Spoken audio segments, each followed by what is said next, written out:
بسم الله الرحمن الرحيم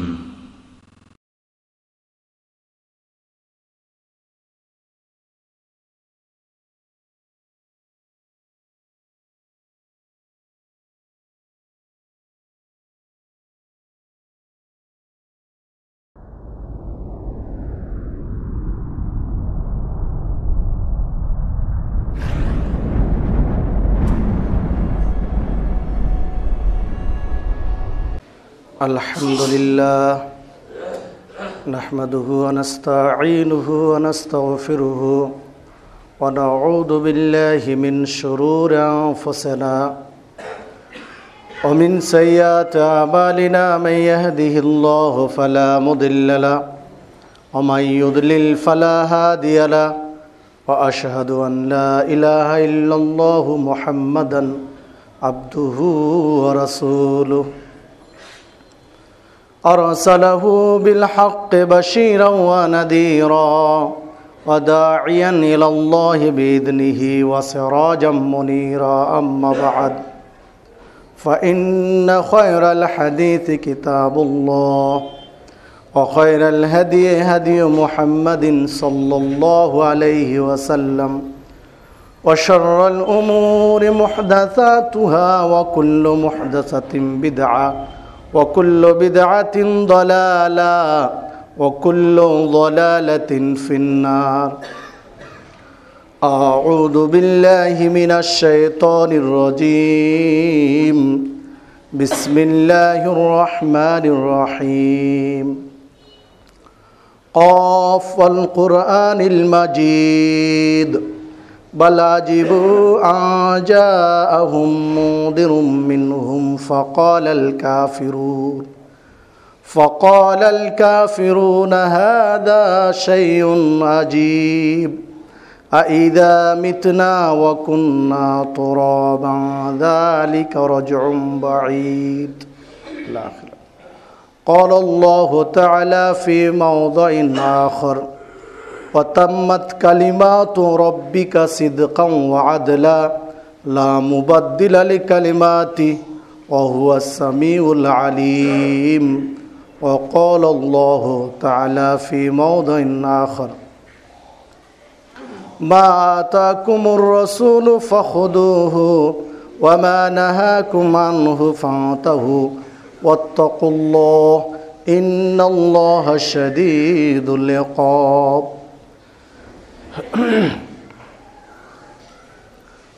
عن عبد الله بن عمرو رضي الله عنه قال قال رسول الله صلى الله عليه وسلم بلغوا عني ولو آية وحدثوا عن بني إسرائيل ولا حرج ومن كذب علي متعمدا فليتبوأ مقعده من النار رواه البخاري مسلم. وعن سلمة بن أقوى رضي الله عنه قال قال رسول الله صلى الله عليه وسلم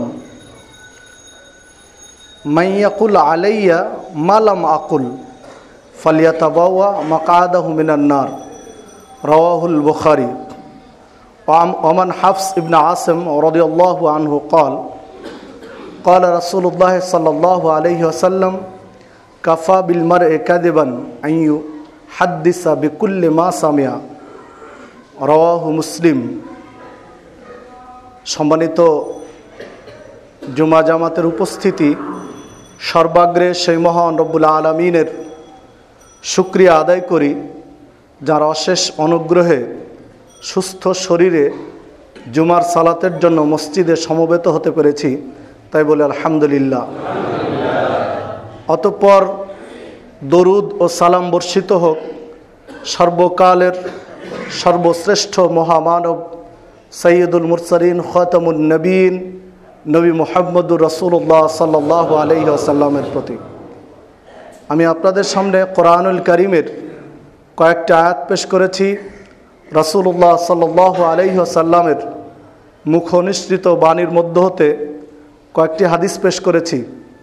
এর আলোকে আজকে আমার আলোচনার বিষয় সহি দলিলবিহীন কোনো আমল গ্রহণযোগ্য নয়। বিশুদ্ধ প্রমাণ ছাড়া কোনো আমল কবুলযোগ্য নয়। উল্লেখিত বিষয়ের উপরে প্রমাণভিত্তিক কিছু কথা বলে আজকের আলোচনার ইতি টানবো ইনশাআল্লাহ। ওমা তৌফিকে ইল্লা বিল্লাহ আলাইহি তাওয়াক্কালতু ওয়া ইলাইহি উনীব। সম্মানিত উপস্থিতি, আল্লাহ রাব্বুল আলামিন আমাদেরকে এই পৃথিবীতে পাঠিয়েছেন তার ইবাদত করার জন্য। ওমা খলাকতুল জিন্না ওয়াল ইনসা ইল্লা লিয়াবুদুন। আল্লাহ রাব্বুল আলামিন সূরা জারিয়াত 56 নম্বর আয়াতে বলে দিলেন যে আমি মানুষ এবং জিনকে সৃষ্টি করে পৃথিবীতে পাঠিয়েছি আমার ইবাদত করার জন্য। মানুষ এবং জিন জাতি তার ইবাদত করবে পৃথিবীতে, এটি আল্লাহ রাব্বুল আলামিনের মৌলিক লক্ষ্য এবং উদ্দেশ্য। এখন আমরা যে পৃথিবীতে মানুষ এবং জিন আল্লাহর ইবাদত করব, এই ইবাদতটা কিভাবে করব, পদ্ধতি কি হবে, নিয়ম কানুন কি হবে, এগুলো বাস্তবে শেখানোর জন্য, হাতে কলমে প্রশিক্ষণ দেওয়ার জন্য, বাস্তব প্র্যাকটিক্যালভাবে দেখিয়ে দেওয়ার জন্য সময়ের চাহিদা অনুযায়ী, যুগের প্রয়োজন অনুযায়ী নবী এবং রাসূলদেরকে পাঠিয়েছেন। তারই ধারাবাহিকতায় সর্বশেষ এবং সর্বশ্রেষ্ঠ নবী এবং রাসূল হচ্ছেন নবী মুহাম্মদ সাল্লাল্লাহু আলাইহি ওয়াসাল্লাম। তিনি আমাদেরকে এগুলো বাতলিয়ে দিয়েছেন। পাশাপাশি আল্লাহ রাব্বুল আলামিন আমাদেরকে বলেছেন মুহাম্মদ সাল্লাল্লাহু আলাইহি ওয়াসাল্লামের অনুসরণ করতে, হুবহুব তাকে ফলো করতে। যেমন সূরা মুহাম্মদ 33 নম্বর আয়াতে বললেন, ইয়া আইয়ুহাল্লাযীনা আমানু, হে ঈমানদারগণ, আতিউল্লাহ, তোমরা আল্লাহকে মান্য করো, ওয়া আতিউর রাসূল, এবং রাসূলের আনুগত্য করো, তাকে ফলো করো, তার নিয়ম অনুযায়ী জীবন পরিচালনা করো। ওয়ালা তুবতিলু আমালাকুম, তোমাদের আমলগুলো বাতিল করো না। আল্লাহ এবং রাসূলুল্লাহ সাল্লাল্লাহু আলাইহি ওয়াসাল্লামের ব্যতিক্রম করে আমলগুলো বরবাদ করে দিও না, বাতিল করে দিও না। এ কথা আল্লাহ রাব্বুল আলামিন বললেন। এই পৃথিবীতে যত নবী এবং রাসূল এসেছেন, যত মানুষ ছিলেন, আছেন বা আসবেন, তন্মধ্যে সর্বাপেক্ষা মর্যাদাপূর্ণ ব্যক্তি হচ্ছেন নবী মুহাম্মদ সাল্লাল্লাহু আলাইহি ওয়াসাল্লাম, যা বিভিন্ন হাদিসে ফুটে ওঠে। বিভিন্ন হাদিসে বিভিন্নভাবে আল্লাহ রাব্বুল আলামিন বলেছেন, যা রাসূলুল্লাহ সাল্লাল্লাহু আলাইহি ওয়াসাল্লাম উল্লেখ করেছেন। যেমন একদিনের বর্ণনা দিতে গিয়ে আল্লাহ রাসূল বিভিন্ন জাহান্নামের প্রথমে স্তরগুলো বললেন, জাহান্নামের বিভিন্ন শাস্তির কথা বললেন, এরপরে জান্নাতের বর্ণনা দিলেন। বর্ণনা দিয়ে স্বপ্নের একদিনের ব্যাখ্যা দিতে গিয়ে শেষে বললেন যে আল্লাহ রাব্বুল আলামিনের দুইজন ফেরেশতা আমাকে এমন এক জায়গায় নিয়ে গেলেন যে একটা গাছের উপরে একটা ঘর, যে ঘরটা এত সুন্দর, যে ঘর এত সুন্দর হয় যা আমার জানা ছিল না। সেই ঘরে একজন মুরব্বী মানুষকে দেখলাম, কয়েকজন বাচ্চাকে দেখলাম খেলাধুলা করতে। তা আমি জিজ্ঞাসা করলাম, এই মুরব্বী মানুষটা কে আর বাচ্চাগুলো কারা? তো যেই দুইজন ফেরেশতা আমাকে নিয়ে গেছিলেন তিনি ছিলেন জিবরিল এবং মিকাইল। তো তারা বলছেন যে আপনি আরও সামনে চলেন, আরও উপরে। তো তার চেয়ে উপরে আমি গেলাম, সেখানে বেশ কিছু তরুণ, যুবক, বৃদ্ধ, বিভিন্ন বয়সের মানুষকে পেলাম। এই ঘরের চেয়ে ওই ঘরের সৌন্দর্য ছিল অনেক বেশি।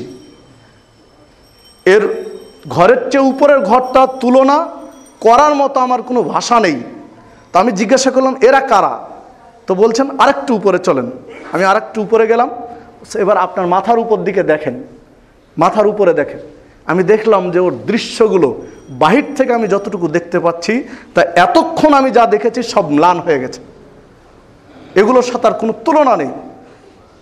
তখন আমি জিজ্ঞাসা করলাম ওই ঘর কার? তখন বলছেন ওখান পর্যন্ত আমাকে নিয়ে চলো। বলছে এখানে আপনার শেষ, আর যাওয়া যাবে না। আমি জিজ্ঞাসা করলাম যে এতক্ষণ যা দেখলাম এগুলো কি দেখলাম? সব বর্ণনা দিলেন দুইজন ফেরেশতা। যাই হোক, লম্বা একটি হাদিস, সংক্ষিপ্ত বিষয়, সময় সংক্ষিপ্ত।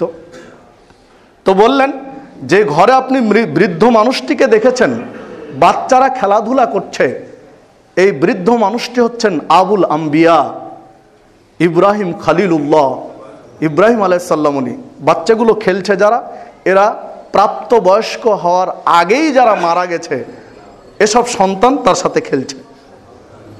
এরপরে দ্বিতীয় পর্যায়ে এসে পরের ঘরটি যা দেখলেন এর চেয়ে সুন্দর কিছু যুবক, বৃদ্ধ, তরুণ, বিভিন্ন বয়সের মানুষ দেখলেন।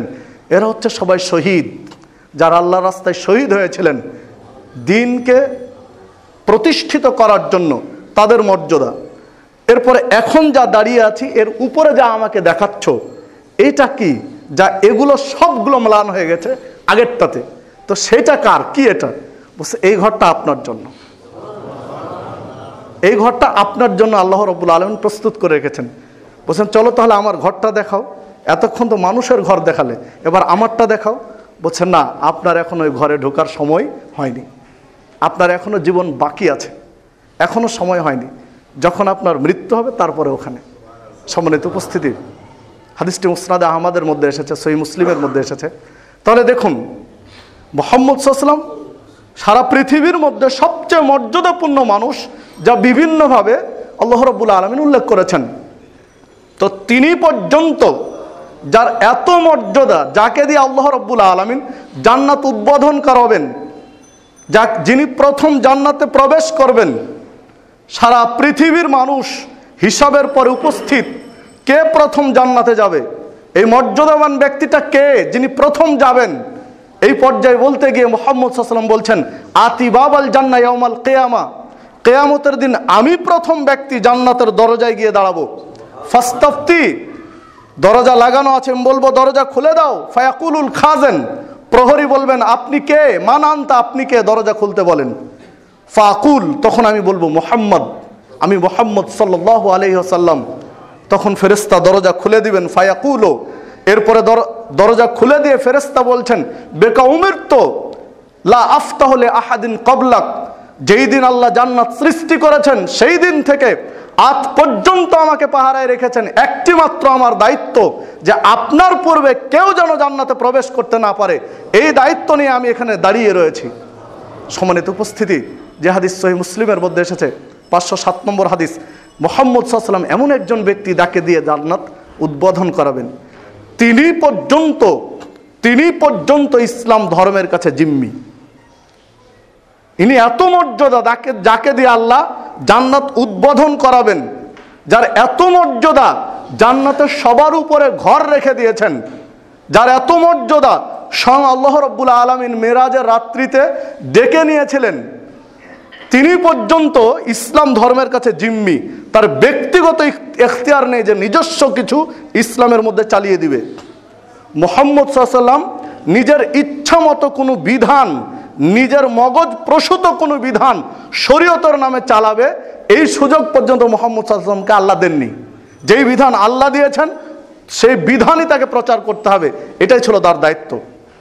দেখুন, আল্লাহ রাব্বুল আলামিন সূরা হাক্কা 43 থেকে 46 নম্বর আয়াতে বলছেন, তানজিলুম মির রাব্বিল আলামিন, এই মহাগ্রন্থ আল কোরআন যা আল্লাহর পক্ষ থেকে অবতারিত, ওয়ালাউ তাকাওয়ালা আলাইনা বাদাল আকাবিল, মুহাম্মদ সাল্লাল্লাহু আলাইহি ওয়াসাল্লাম, মুহাম্মদ যদি নিজের পক্ষ থেকে কিছু চালিয়ে দিত, নিজের পক্ষ থেকে কোনো বিধান, কোনো নিয়ম, কোনো শরীয়ত নিজের পক্ষ থেকে চালিয়ে দিত, ওয়ালাউ তাকাওয়ালা আলাইনা বাদাল আকাবিল লা আখাযনা মিনহু বিল ইয়ামিন, তাহলে আমি তার ডান হাত ধরে ফেলতাম। আল্লাহ বলছেন যে মুহাম্মদ সাল্লাল্লাহু আলাইহি ওয়াসাল্লাম যদি শরীয়তে নিজের কিছু জিনিস চালিয়ে দিত, আমি তার ডান হাত ধরে ফেলতাম। সুম্মা লা কাতানা মিনহুল ইয়াতিন, তার রগ, শিরা, উপশিরা রয়েছে, এই ধমনীগুলো সব আমি কেটে দিতাম, তার রগ, শিরা, উপশিরা কেটে দিতাম, তার রক্ত সঞ্চালন বন্ধ করে দিতাম, যদি নিজের পক্ষ থেকে কোনো কথা শরীয়তের নামে চালিয়ে দিত। আল্লাহ রাব্বুল আলামিন কোরআনুল কারীমের মধ্যে কথা বলছেন। তাহলে দেখুন, মুহাম্মদ সাল্লাল্লাহু আলাইহি ওয়াসাল্লামের পর্যন্ত এখতিয়ার নেই যে নিজের নামে কিছু চালিয়ে দিবেন, মানে তিনি পর্যন্ত শরীয়তে যা আল্লাহ যে বিধান দিয়েছেন সেটাই তিনি প্রচার করেন।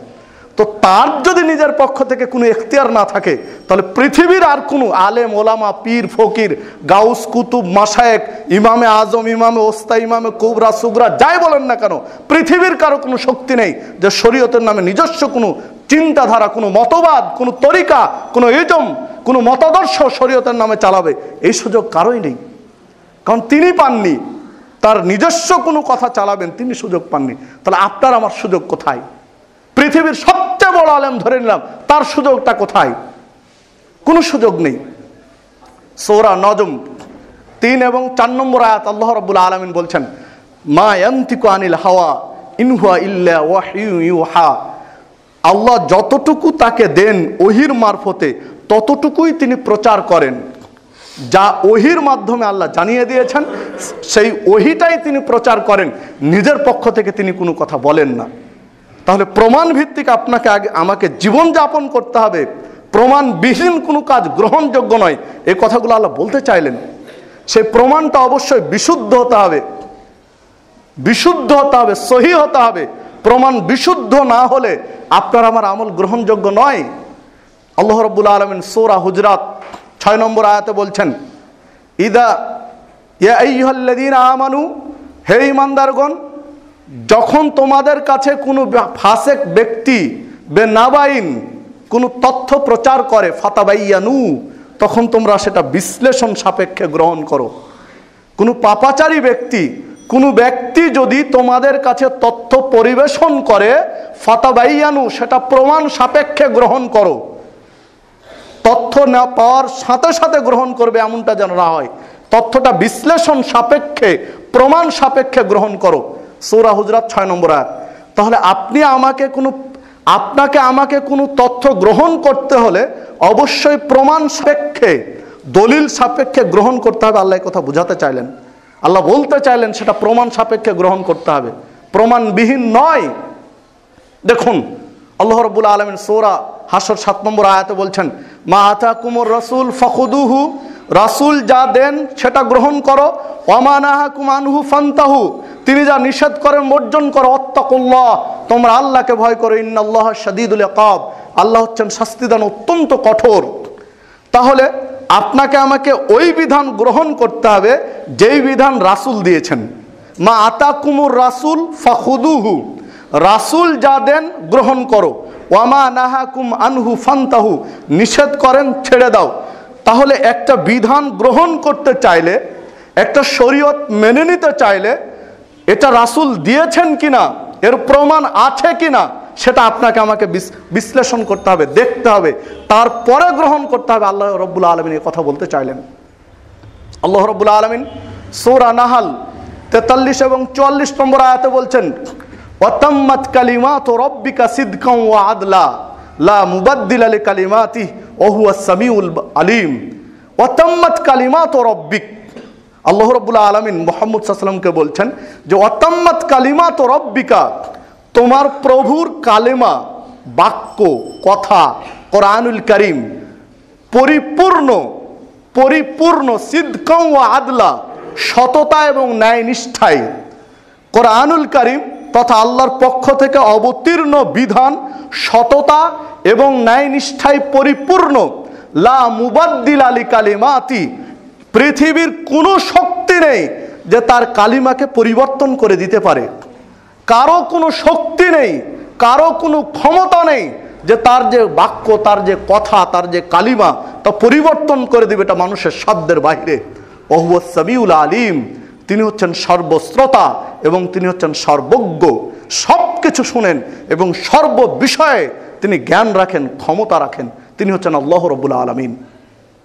সম্মানিত উপস্থিতি, তাহলে ইসলাম ধর্ম ন্যায় নীতি, সততা, ন্যায় নীতিতে পরিপূর্ণ।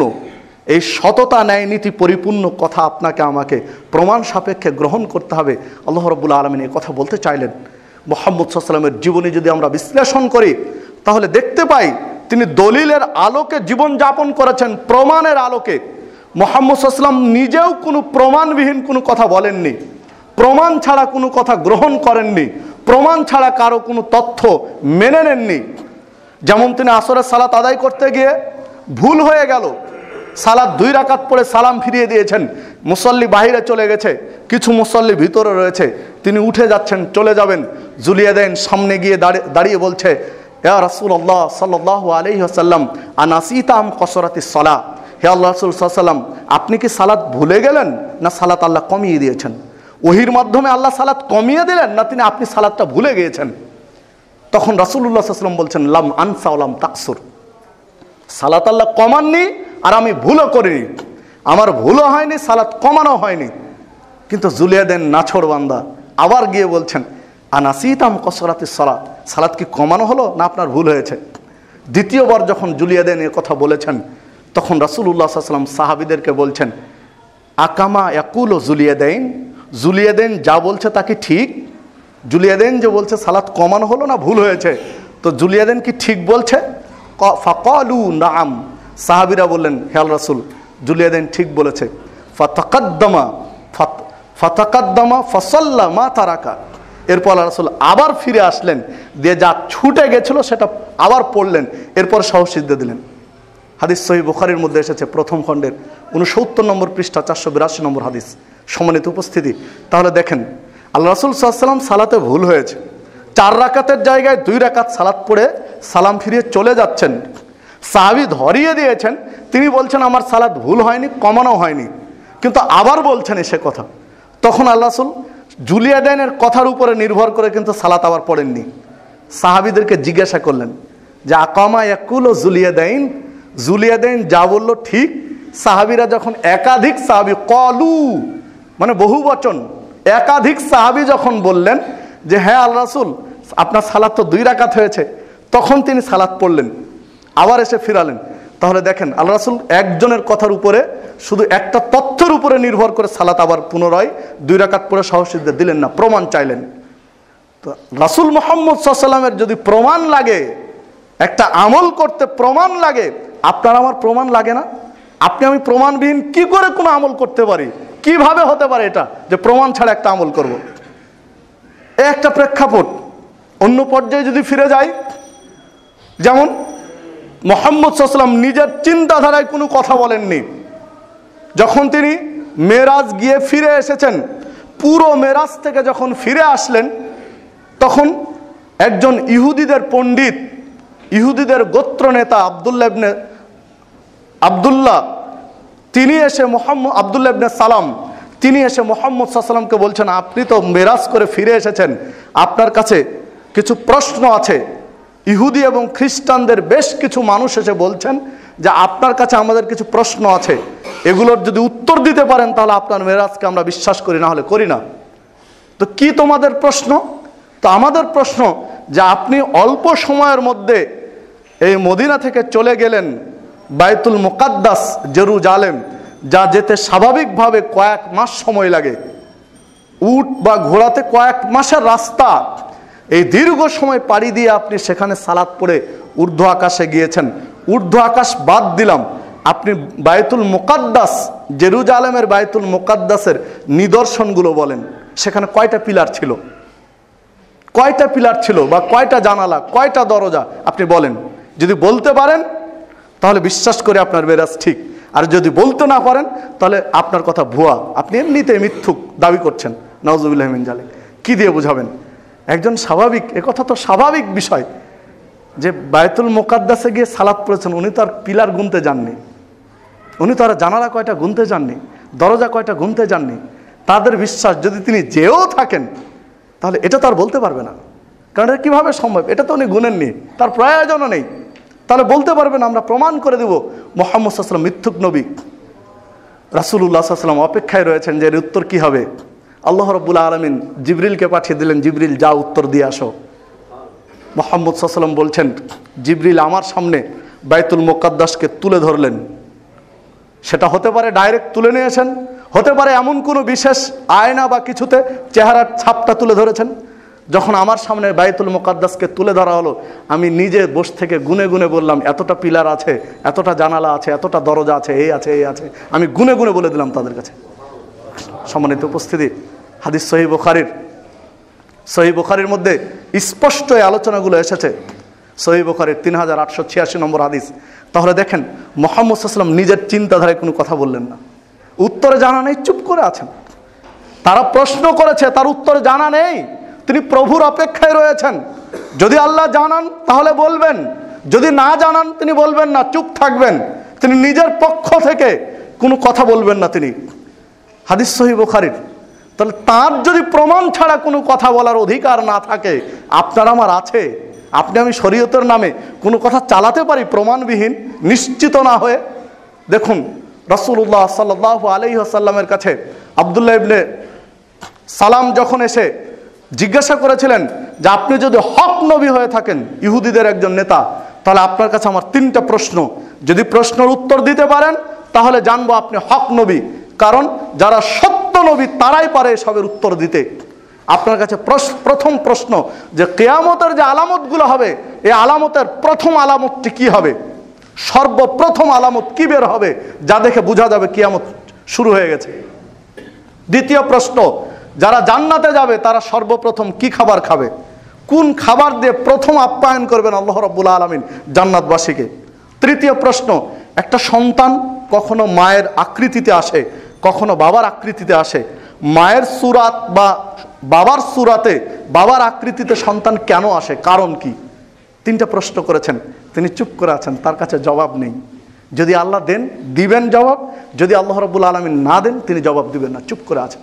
জিবরিল চলে আসলেন, তখন এবার মুহাম্মদ সাল্লাল্লাহু আলাইহি ওয়াসাল্লাম স্পষ্ট বলছেন যে তোমার তিনটা প্রশ্নের উত্তর এইমাত্র জিবরিল আমাকে বলে গেলেন। বলেই দিলেন এ কথা, বলেই দিলেন যে এইমাত্র জিবরিল আমাকে বলে গেলেন তোমার তিন প্রশ্নের উত্তর।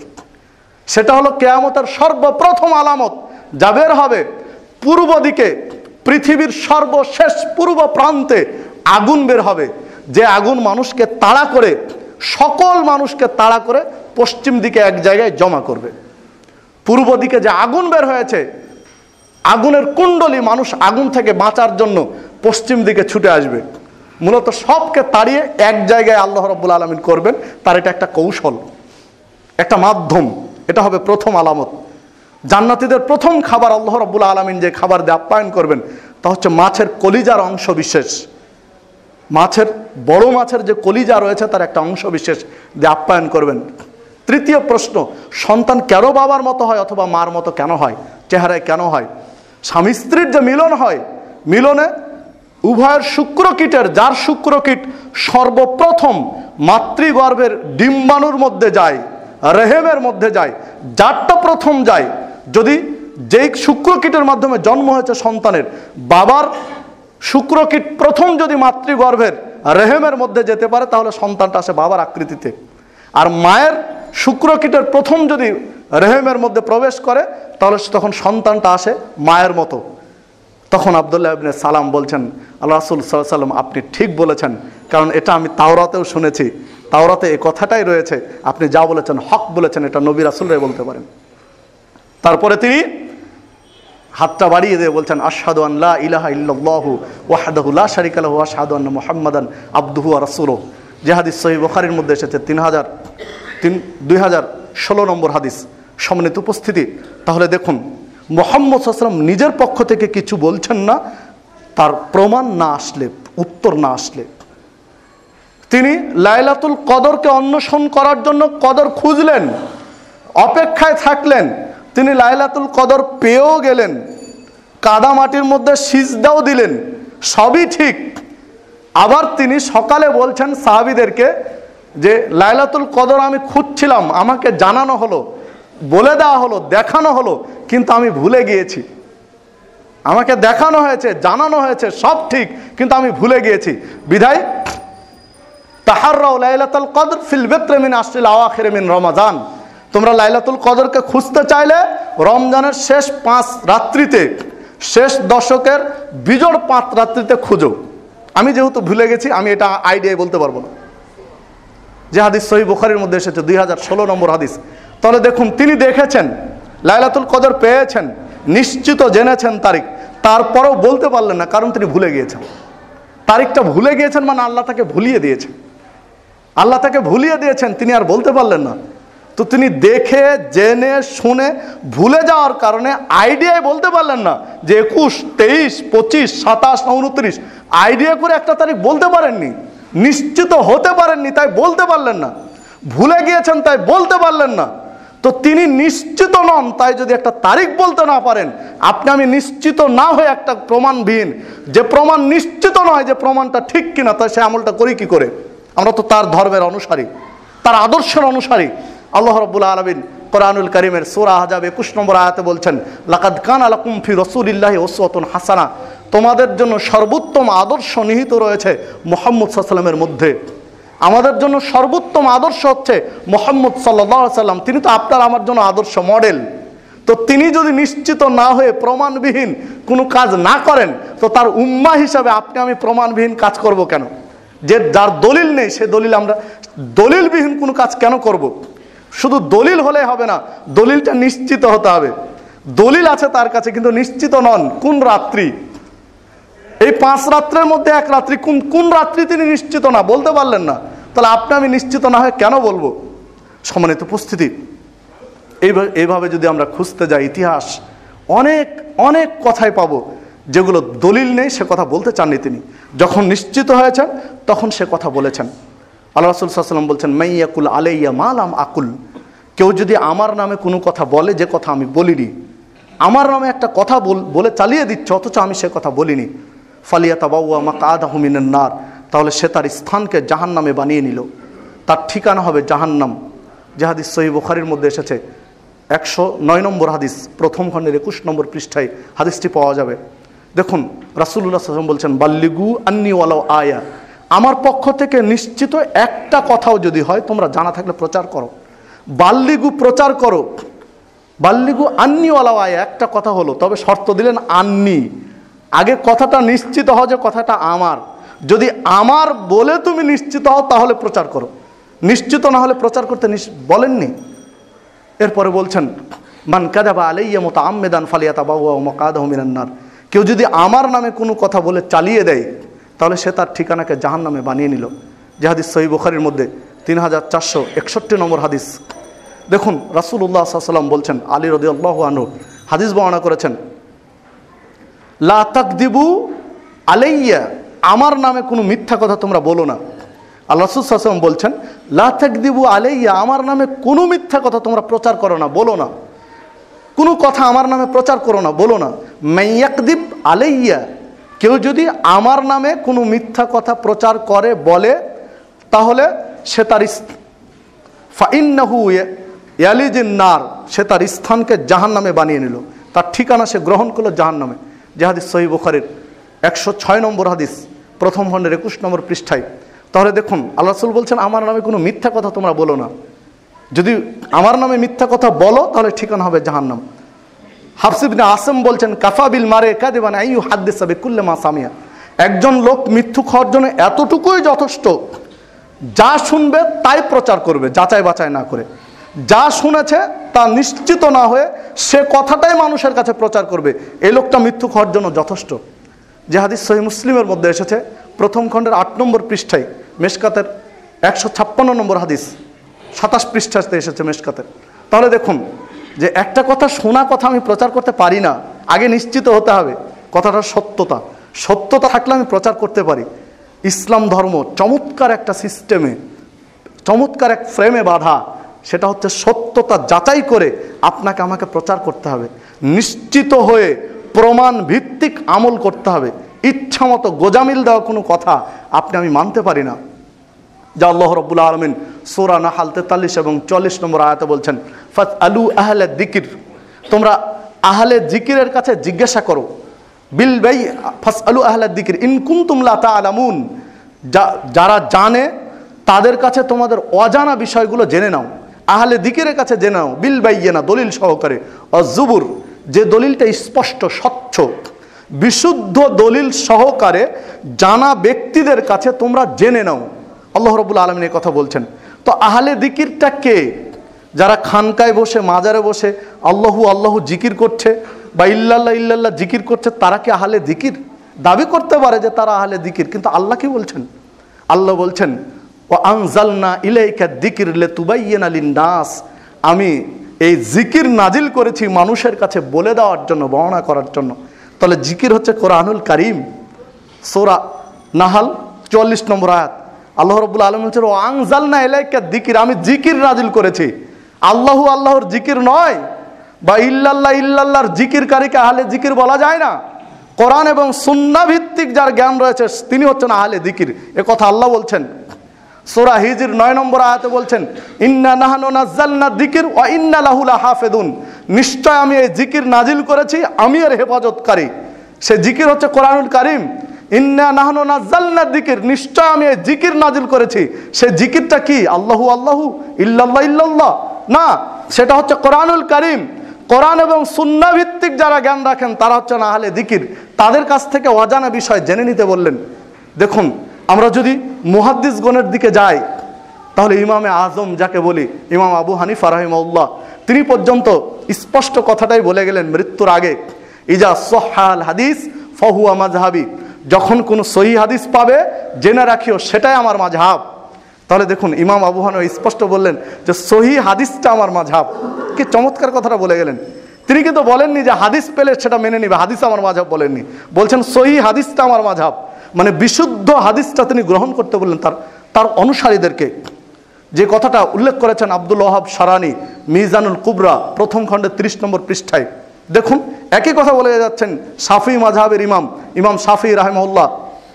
তিনি বলছেন ইদা রাআইতা কালামি ইউখালিফুল হাদিস, আমার কোনো কথা যদি হাদিসের বিপরীত পাও ফামালু বিল হাদিস, তোমরা হাদিসের উপর আমল করো, অদ্রিবু বিকালামিল হায়াত, আর আমার কথাটা দেওয়ালে ছুঁড়ে ফেলে দাও, নিক্ষেপ করো, আমার কথাটা ছুঁড়ে ফেলে দাও ডাস্টবিনে, তোমরা হাদিসের উপর আমল করো, আমার কথার কোনো মূল্য নেই হাদিসের কাছে।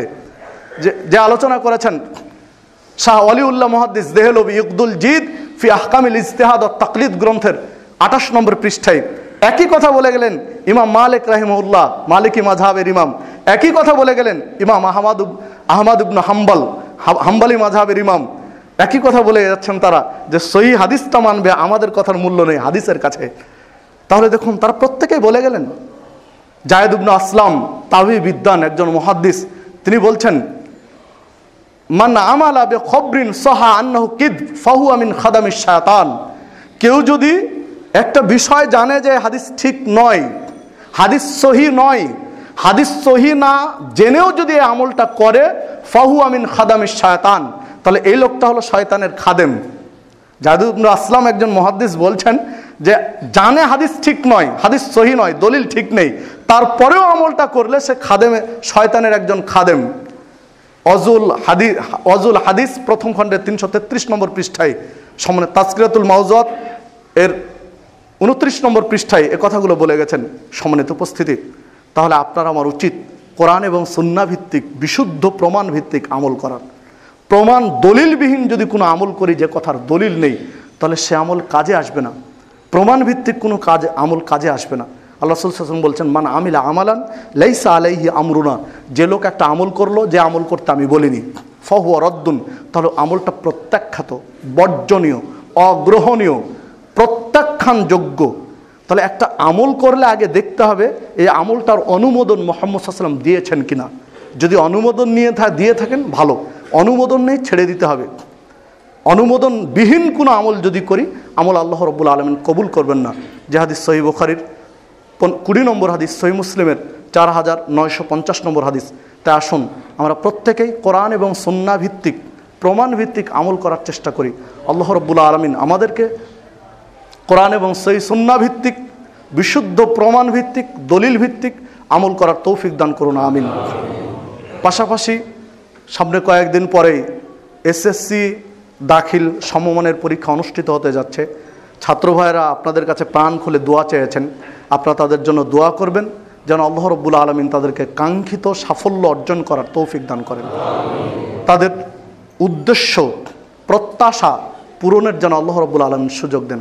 আল্লাহ রাব্বুল আলামিন তাদেরকে তাদের মনস্কামনা পূরণের সুযোগ তৌফিক দান করুন।